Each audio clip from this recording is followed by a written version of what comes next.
Charles Bert, les Genevois vont enfin s'exprimer sur la réforme du cycle d'orientation. Deux initiatives et un contre-projet sont soumis au peuple. Le 17 mai, nous voterons sur l'initiative 134 et le contre-projet du Grand Conseil. En septembre, sur l'initiative 138 seule. Dites-nous, si l'initiative 134 passe, quels changements devrez-vous mettre en œuvre au cycle d'orientation ? Bien, d'abord, il faudra mettre en œuvre tout un certain nombre, de sections et de niveaux et de tri des élèves, puisque cela revient à pratiquement, pour la première année du cycle, entrevoir jusqu'à 7 ou 8 possibilités de classement des élèves. Donc ça veut dire qu'il faudra construire de bâtiments supplémentaires. Ça, c'est une des conséquences si on garde les mêmes effectifs aujourd'hui pour les élèves en difficulté. Et puis, ça revient également à aller voir avec les interlocuteurs romans une éventuelle révision du plan d'études roman qui est en cours d'élaboration, parce qu'il n'est pas compatible avec l'initiative 134. Et si c'est l'initiative 138 qui l'emporte, donc qui sera votée en septembre, quels seraient les changements que vous devriez mettre en œuvre ?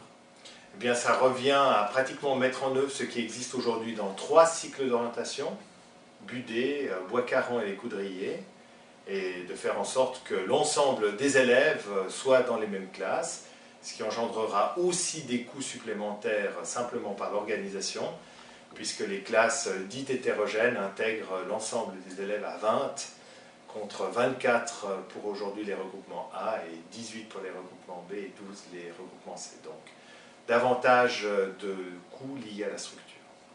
Et alors, le Grand Conseil et le Conseil d'État ont décidé de présenter un contre-projet. Alors, ce contre-projet, est-ce qu'il est un compromis entre ces deux initiatives ou comment est-ce qu'il faut l'apprécier ? D'abord, c'est une modification par rapport à la réalité aujourd'hui du cycle d'orientation.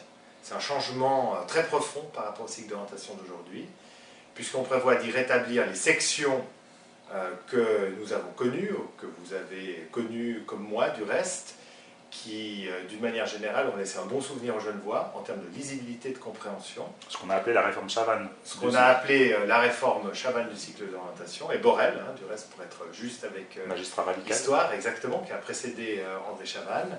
Cela revient également à être tout à fait,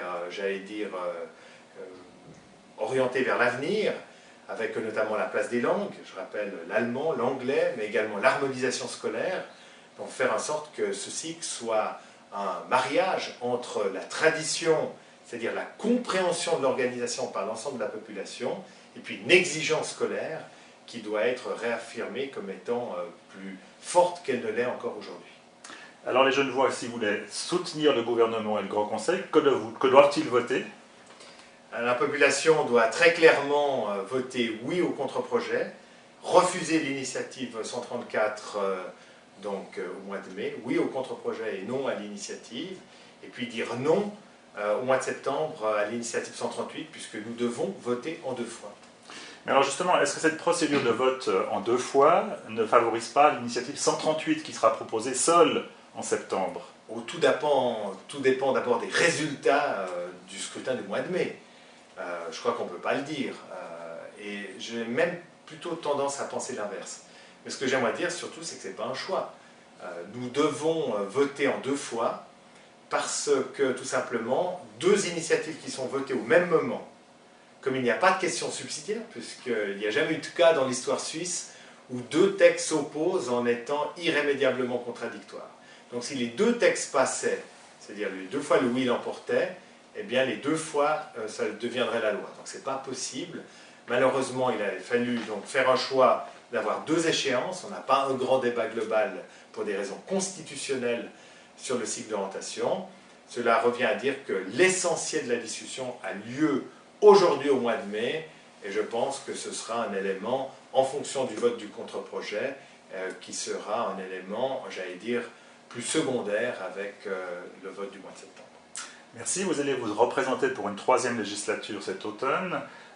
Quelle est la réforme phare que vous avez envie de réaliser au DIP si vous êtes élu en octobre ? Alors j'aimerais dire que je souhaite faire aboutir l'ensemble des réformes qui ont été engagées. Je souhaite notamment pouvoir faire aboutir celle du contre-projet sur le cycle d'orientation, notre réorganisation de l'enseignement primaire, de l'enseignement post-obligatoire et puis des structures sociales et d'insertion des élèves.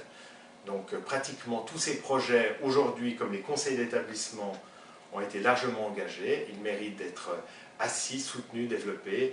Et c'est pour cela que je m'engage. C'est un projet global qui aurait été construit sur des années et qui mérite d'être poursuivi. Est-ce que dans 4 ans, 5 ans, les sondages PISA seront meilleurs pour le canton de Genève? Je ne sais pas, c'est difficile de le dire. Tout ce que je sais, c'est que, en ayant clairement dit que l'origine de notre déficit est un manque d'heures, en disant très clairement à la population que nous devons travailler davantage à l'école pour être plus exigeants, eh bien, c'est se donner les moyens, tout simplement, d'avoir des meilleurs résultats. Oui, le prochain débat risque d'ailleurs d'être la suppression du mercredi, de congé toute la journée, en fait. En tout cas, c'est le débat sur l'augmentation de la dotation horaire, puisque Genève est le canton qui travaille le moins, alors qu'on est un canton multiculturel. Ce qui veut dire que quand on est multiculturel, c'est une fierté pour Genève, alors on ne doit pas travailler moins que les autres, mais au moins autant, si j'ose dire. Comme dirait un président voisin, travailler plus pour gagner plus.